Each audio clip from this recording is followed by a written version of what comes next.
Hi, I'm Celeste, and this is 10 Minutes of History from the Balboa Island Museum. I'm in our archives today to bring you this story, and you can see behind me some of the things that we have collected here. I'm going to talk to you today about the mission lands and the Spanish land grants on our area right here next to Newport Beach. So we talked about Cabrillo in the mid-1500s coming up the shore from Mexico and claiming everything for Spain, and that nothing really happened for another 200 years. And then in the mid-1700s, the new king of Spain hears that he has some people coming down from like Oregon, because we have British up there and Russians higher up in the Alaska area, Canada area. And so he's worried that these people are going to come down and occupy the land that Cabrillo claimed for Spain, because he doesn't have anybody on this shore to come out and say, hey, go away, we already live here. And so this is making him nervous. And mostly these people are coming down for fur trading. There's a very complicated system of trading that's going on up in Oregon and the Dalles area off the Columbia River.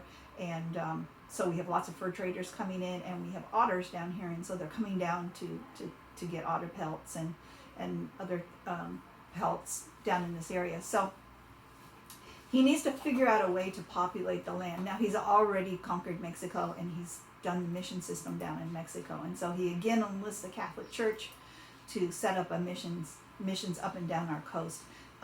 They're happy to do this because they're anxious to convert the Native Americans to Christianity, so they're all in on this, and so it's not that hard for him to convince them to do this again.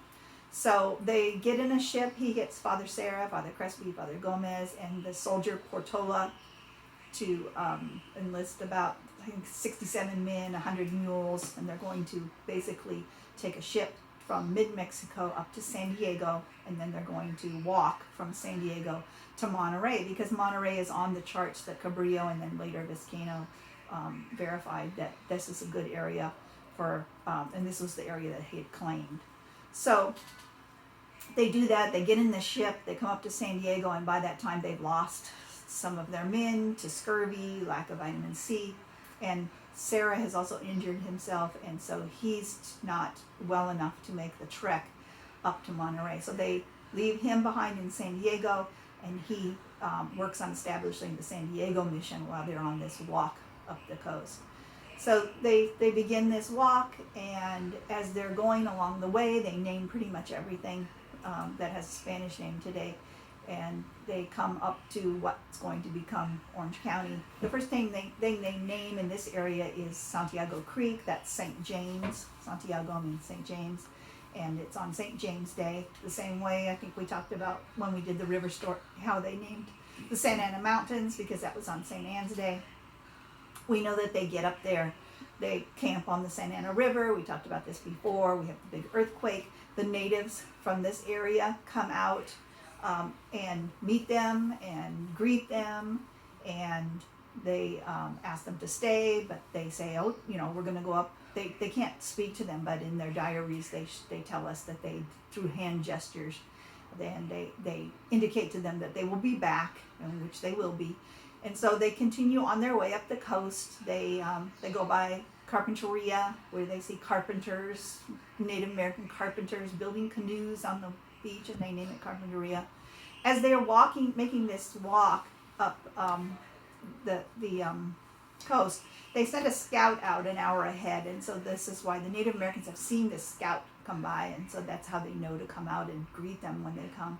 They also drop mustard seed. That's why we have so much mustard growing all along our freeways and our areas that we don't cut back, because they drop that seed so that they would know the path they had taken, because they're scouting out sites for these. Ends up being the 26 missions and the 4 presidios. They're scouting out these sites, and they want to know which way they came, and so this is really easy to know because they've dropped the mustard seed, and by the time they get back they have the yellow flowers showing.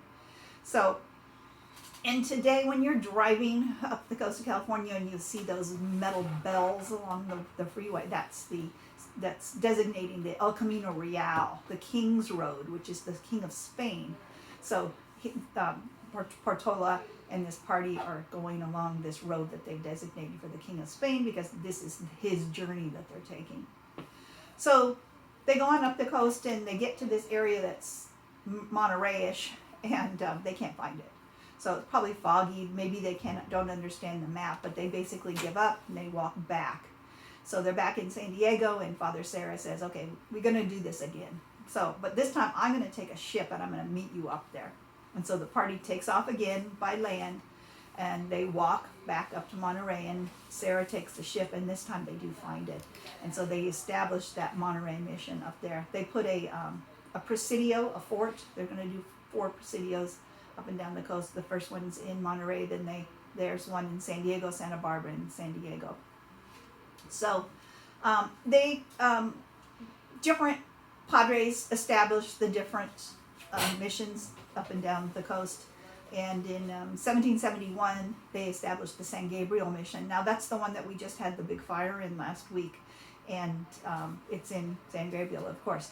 In order to do this, the whole plan all along was that they were going to use the Native American population in order to use for the manpower of the missions. And so they go out and collect, entice, enslave, however it happened, the Native Americans from right here in Newport and Catalina Island and all of the areas surrounding us, and take them to the San Gabriel mission. Now, once they get there, their native name, which we actually don't know the native name of the Native Americans that were right here, but once they get to the mission, their name converts to the mission name. And so the Native Americans that came from here are now called the San Gabriel, they're at the San Gabriel mission, and then they're called the Gabrielino tribe, because it's based on the mission. They don't like that name because that's a Spanish name. They would rather be using their own name. In 1776, the San Juan Capistrano mission is established. And then the natives that end up going there, because we don't have many in our area anymore, they've been sent to San Gabriel. But there are some that are still stuck around. And then some of the lower county Indians are going to the San Juan Capistrano mission, and that's San Juan Capistrano, so they are then known as the Juaneño tribe. The other thing that this king does at the same time is he establishes land grants, Spanish land grants. Now, Spanish land grants are going to be permanent in the king's eyes. The mission land grants were never meant to be permanent. Those were going to be temporary. So about the same time, 1810, Yorba gets his Spanish land grant, and the Yorba grant goes from basically Hogue Hospital all the way up to the mountains, from kind of the 55 freeway to the Santa Ana River. So, and their promise to the king is that we're going to establish this area. We're going to have lots of cattle. We're going to have a big family, lots of workers, and we're going to have a lot of people. The same thing the mission promised. Lots of cattle, lots of people, so that we're populating the shore, because that was the whole purpose, was to populate the shore. The problem with the missions is that they don't take good care of the Native Americans. They're disrespectful of them, and they don't really consider them human beings, I guess you could say. So they treat them very poorly. They do not feed them. And these people have come out of a situation where they were very well fed in this area. These tribes were culturally advanced because they weren't trying to not freeze to death. This was a great place to live, an abundance of food and protein and meat and rose hips for vitamin C, and acorns that were really filled with vitamins and gave them a great deal of nutrition. When they went into the mission system, they had a big pot of porridge that they were able to eat from in the morning a little bit, and then they threw a little bit of rabbit meat in there and ate it in the evening, and that was about all they got. So once these soldiers that were in charge of watching over these Native Americans and were treating them pretty brutally, once they came in with these diseases from Europe that these people had never been exposed to, immediately these people began to die. And because the soldiers were trying to control the people, they separated the men and the women, and the women were kept inside in very tight quarters. And you know how that goes when one person gets an infection or a disease in such tight quarters, it spread even quicker. So I think in 1803 there was a measles epidemic up in San Francisco that took out about a quarter of the population. Prior to the mission system, I think 300,000 Native Americans lived along our coast. And after the mission system failed, there was about 3,000 of them left. So pretty tragic, very tragic, I should say.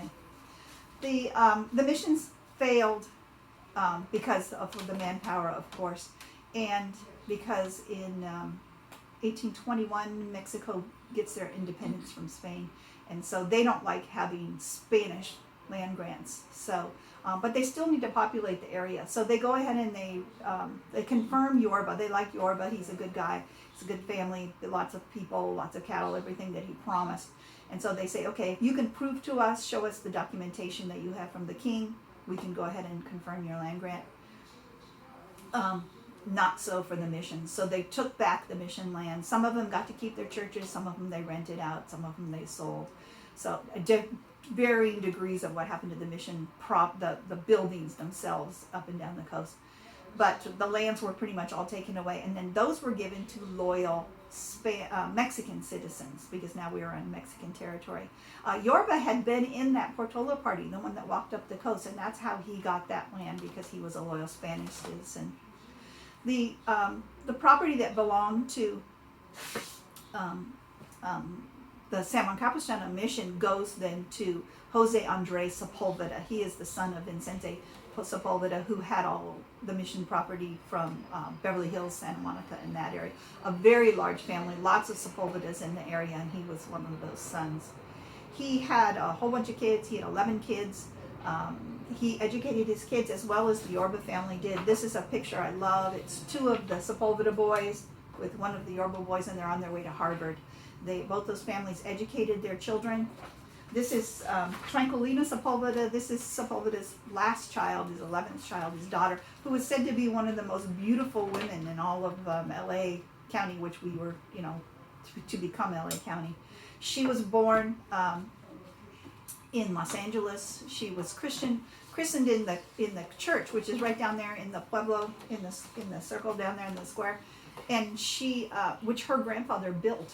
And then her funeral was also took place inside that same chapel. So that family was, a good family, and they did exactly what they have. So I'm going to do a whole nother segment on the ranchos, the Mexican ranchos themselves. So we're going to end here, and is that about 10 minutes? I think we're just about there. Thanks.